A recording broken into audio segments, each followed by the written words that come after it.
Alright, today I'm going to talk about how to calculate a visual descent point.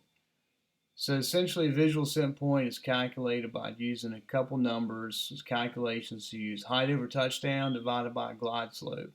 In this case here for the localizer, the height above touchdown for this approach is 392. So 392 divided by a 3-degree glide path basically gives you 1.3 miles. So in this case, the VDP is at 1.3. If you're coming in at the final approach fix and you descend down to 1220 and you just drive it on in here, essentially when you get to 1.3, if you're broken out of the weather, that will essentially give you a 3-degree glide slope at that point in time to the runway.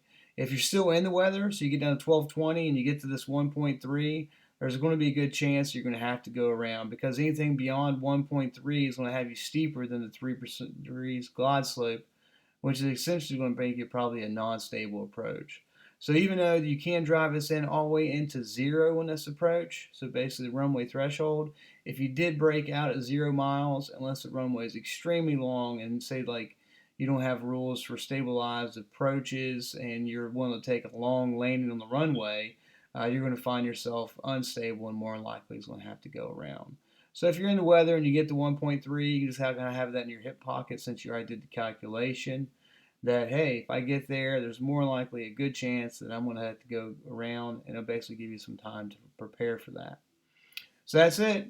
The visual descent point, how you calculate it is just use height above touchdown. In this case here, it's 392 divided by the degrees of glide slope you want to do. 3 degrees is pretty standard, so 392 divided by 3 is 1.3.